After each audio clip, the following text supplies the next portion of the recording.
ओम नमो भगवते वासुदेवाय। श्रीमद् भागवत महापुराण 10वां स्कंध 19वां अध्याय। मुंज वन की अग्नि से श्री कृष्ण का गोप और गौओं की रक्षा करना। श्री सुखदेव जी बोले, हे राजन, प्रलंबासुर को मारकर बलराम जी ने श्री कृष्ण से चलने को कहा। श्री कृष्ण ने कहा, अभी नहीं, थोड़ा और खेलिए। बलराम जी रुक गए। फिर घोड़ चढ़ैया का खेल हुआ। तब तक गौवें कुंजन वन को पार कर मुंज वन में जा पहुंची। जब कृष्ण जी ने यह सुना तो उन्होंने उसी क्षण खेल को विसर्जित कर दिया और सब गौएं खोजने चल पड़े। देखा तो गायें डकरा रही हैं। उन्हें हाँक कर वे लोग उस वन से बाहर लाए। अभी ये वन से बाहर भी न हुए थे कि देवात उन वन में अग्नि लग गई। वे लोग अपनी गायों सहित उसमें घिर गए। अग्नि उनके चारों ओर जलता आ रहा था। उसके निकट देख ग्वाल बालों के प्राण निकलने लगे। उन्होंने कृष्ण कृष्ण यह पुकारा और वहाँ की शीघ्र कहा कि शीघ्र बचाओ, नहीं तो हम सब एक क्षण में जले जाते हैं। श्री कृष्ण ने कहा, अच्छा तुम अब आंखें मूंद लो तो उपाय करो। सबने अपने नेत्र बंद कर लिए। श्री कृष्ण जी ने पल भर में समस्त अग्नि उठाकर पान कर लिया। उनकी अद्भुत माया से अग्नि बुझ गई। ग्वाल बालों सहित श्री कृष्ण जी भांडीर वन में आए। सबसे कहा, नेत्र खोलो। सबने नेत्र खोला तो अपने को वहां पाकर बड़ा ही आश्चर्य किया। उनकी गौवें भी उनके साथ थी। उत्तरोत्तर श्री कृष्ण जी में सबका विश्वास बढ़ा। योगेश्वर नारायण रूप में वे सबके विश्वसनीय हुए। उनकी जितनी प्रशंसा की जाए थोड़ी है। संध्या समय ग्वाल बालों और गौों के साथ ले सब अपने घर आए। घर पर सबने प्रलंबासुर वध कहकर बलराम जी की प्रशंसा की। फिर कृष्ण जी की तो प्रशंसा ही थी कि उन्होंने अग्नि को कैसे शांत कर दिया। आश्चर्यवश मुंजवन को देखने गए। देखा वहाँ अग्नि का कोई लेस भी नहीं था तो भी आश्चर्य हुआ, परंतु किसी प्रकार भी उनकी माया को कोई नहीं जान सका। इस प्रकार 10वां स्कंध 19वां अध्याय संपन्न हुआ। 20वां अध्याय, वर्षा और शरद ऋतु की क्रीड़ा।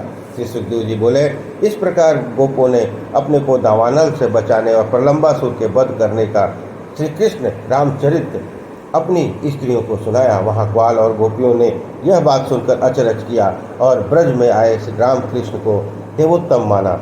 इसके पीछे सब जीवों को उत्पन्न करने वाली तथा जीवन देने वाली वर्षा ऋतु आई। मंडल बनने लगे, आकाश में हलचल मचने लगी। आकाश में सांवली घटा छाई, उसमें बिजली चमकने लगी, कड़कड़ाहट होने लगी। उस समय आकाश मंडल 3 गुणों से ढके हुए जीव के स्वरूप की भांति शोभा देता था।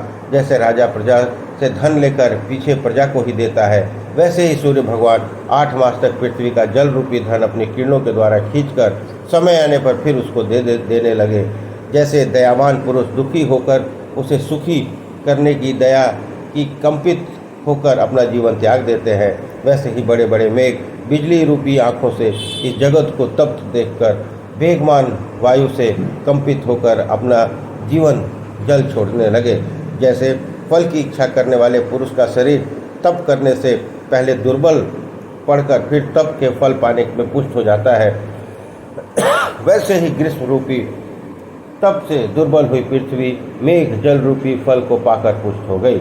जैसे कलयुग में पाप के प्रभाव से वेद गुप्त होकर पाखंड का प्रकाश हो जाता है, वैसे ही प्रदोष के समय अंधकार से ग्रह छिप गए हैं और जुगनू प्रकाश करने लगे हैं।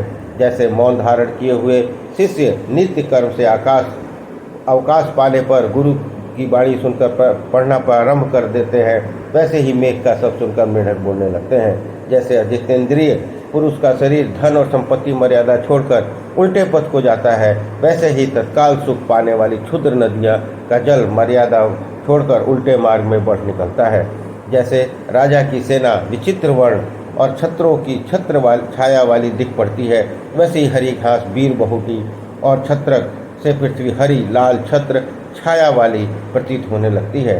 खेतों में अनाज की बढ़ती देख किसान आनंद से मग्न हो रहे हैं, किंतु धान्य को संग्रह करने वाला लोग यह सोचकर लाभ का होना देवाधीन है दुखी हो रहे हैं। जैसे भगवत भक्त की सेवा करके सुंदर स्वरूप पाते हैं, वैसे ही जल थल के रहने वाले प्राणी नवीन जल को सेवन करके सुंदर स्वरूप को प्राप्त कर हुए हैं। जैसे अदृढ़ योगी और विषयी मनुष्य का चित्त विषयों में चलायमान हुआ करता है, फिर वैसे ही नदियों के मिलने तथा पवन के लहरें लगने से समुद्र भी क्षुब्ध हो उठा है। जैसे भगवान के चित्त लगने वाले भक्त पुरुष दुख पड़ने की व्यथा नहीं मानते, वैसे ही पर्वत वर्षा की धारा पड़ने से व्यथित नहीं होते। जैसे अभ्यास न करने से तथा समय बीत जाने पर ब्राह्मणों का पढ़ा हुआ वेद भ्रमपूर्ण हो जाता है, वैसे ही लोगों का आवागमन रुक जाने से यह घास से ढक जाने के कारण रास्ते भी भ्रमपूर्ण हो गए हैं। जैसे क्षणिक स्नेह रखने वाली कुटिलता गुणवान पुरुषों में स्थिरता नहीं रखती, वैसे ही लोक हितकारी मेघों में बिजली स्थिर नहीं रहती। जैसे गुणमय प्रपंच में निर्गुण आत्मा शोभा पाता है, वैसे ही गर्जन शब्द वाले आकाश में निर्गुण इंद्र शोभा पाता है। जैसा आत्मा से ही प्रकाश में पाए हुए अहंकार से ढकी हुई आत्मा दीप्तिमान नहीं होता, वैसे ही अपनी चंद्रिका के प्रकाश पाए हुए मेघों से ढका हुआ चंद्रमा दीप्तमान नहीं होता। जैसे घर में दुख पाए हुए बैरागी पुरुष वैष्णवों को मिलने से प्रसन्न होकर उनका वाणी द्वारा स्वागत करते हैं, वैसे ही गर्मी से संतप्त और मेघों के आने पर प्रसन्न होकर उनका वाणी द्वारा स्वागत करते हैं। जैसे पहले तप से और दुर्बल थके हुए पुरुष संसार के विषय सुख भोगने से प्रसन्न होते हैं, वैसे ही गर्मी से दुर्बल हुए बहु प्रकार के देहधारी वृक्ष अपनी जड़ से पानी पीकर प्रफुल्लित होते रहते हैं। हे राजन, जैसे अनेक प्रकार के कर्तव्य कर्मों के क्लेश से भरे हुए घरों में सांसारिक पामर पुरुष रहा करते हैं, वैसे ही कीचड़ और कांटों से भरे हुए तटों में सारस निवास करते हैं। जैसे कलयुग में पाखंडियों के मिथ्यावाद से वेद मार्ग नष्ट हो जाता है, वैसे ही इंद्र की वर्षा करने से पुल नष्ट हो जाते हैं।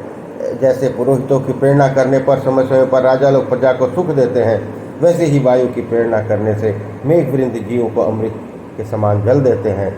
इस प्रकार उस पके हुए खजूर और जामुनों के समृद्ध वन में गौओं और गोपों ने मिले जुले श्री कृष्ण बलराम सहित पधारे। यद्यपि भारी स्तन के भार से गौएं धीरे धीरे चल रही थी, परंतु जब भगवान ने उन्हें बुलाया तो स्तनों के झरते हुए दूध वाली के गौएं प्रीति के कारण जल्दी जल्दी चलीं। वन में रहने वाले आनंद मग्न थे, वन पत्तियों में से रस टपक रहा था, पर्वत के जल से धाराएं बह रही थी और उनका शब्द हो रहा था। उससे निकट ही गुफाएं थी। श्री कृष्णचंद्र उन सबको देखते हुए कहीं वृक्षों की कुंज गुफाओं में प्रवेश करके खेलते थे और कंदमूल फल खाते थे। कभी पानी के पास शिला पर बैठकर उनके अपने साथ भोजन करने वाले ग्वालों के साथ घर से लाया हुआ दही भात खाते थे। उस भोजन के अघाकर बैल और बछड़े हरी घास पर बैठे हुए आंखें बंद करके पागुर करते थे और गाय भी स्तन के भार से थक कर बैठी हुई पागुर कर रही थी। भगवान समस्त जीवों को आनंद देने वाली उस वर्षा की विभूति को अपनी शक्ति से बढ़ा हुआ देखकर भी उनकी प्रशंसा करते थे। इस प्रकार से कृष्ण ब्रज में निवास करते हुए वर्षा ऋतु के पश्चात शरद ऋतु आ गई। तो कृष्ण ग्वाल बालों से कहने लगे, भैया अब तो बड़े ही आनंद की ऋतु आई है।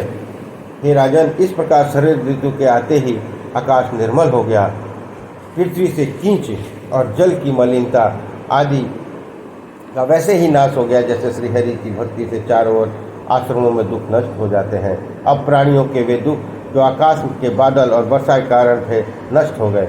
अब आकाश स्वच्छ हो गया, श्वेत सुंदर बादल क्रमपूर्वक शांत दिखाई दे पड़ते हैं, जैसे ऋषि गणों ने अपनी समस्त इच्छाओं को त्याग कर दिया हो। जैसे यह निष्पाप और शांत शोभित होता है, वैसे ही आकाश श्वेत बादलों से शुभ शोभित होता है हो गया। मानो किसी अज्ञानी ने किसी को मोक्षोपदेश दे दिया। सर्वत्र की भूमि कीचड़ को त्याग दिया। छोटे तालाबों में जल सूखने और उनके जीव जंतु घबराने लगे। किसानों ने खेतों में मेढ़ों में बांधकर वर्षा का जल रोक रखा था। चंद्रमा अपनी शीतल किरणें बिखेरने लगा। शरद ऋतु का पर्दापण किया। आकाश द्वार श्वेत मेघों और ताराओं को झलकने लगा। फिर तो यदुपति कृष्ण भगवान कृष्ण की ओर और ही शोभा बढ़ गई। शोभित शरद ने और भी आनंद दिया। न अधिक शीत न अधिक तप। पुष्पों से तनी वायु हृदय का ताप को दूर करने लगी, परंतु गोपियों का हृदय ताप अब भी शीतल न हुआ। उनके मन में श्री कृष्ण ने पहले से ही हर लिया था। अब गौ, पक्षी और स्त्रियां इस प्रकार सभी शरद ऋतु को पाकर आनंदित हो उठे। खेतों में धान पके, नगरों गांवों और नए अन्न का उत्सव और दीपावली की अपूर्व शोभा छा गई। राजा तपस्वी बनिए, भिक्षुक प्रसन्न होकर नगर छोड़ चल पड़े। सुंदर भौरों के झुंड गूंजने और अनेक प्रकार के पक्षी सुंदर बोलियां बोलने लगे। रात में चकवा चकवी दुखी होते और पपीहा पी के ऐसे ही पुकार करते हुए सुखी नहीं होते। जैसे शिव का द्रोही सुख नहीं पाता, शरद तप को चंद्रमा ने हर लिया। शीत के भय से मच्छर और डांसों का नाश हो गया और तथा अब तक वर्षा के कारण पृथ्वी पर जो अधिक जीव जंतु हो गए थे, वे शरद को पाकर वैसे ही बली हो गए जैसे सदगुरु के मिलने से संशय भ्रम दूर हो जाते हैं। इस प्रकार श्रीमद् भागवत 10वां स्कंद 20वां अध्याय संपन्न हुआ। बोलिए कृष्ण भगवान की जय।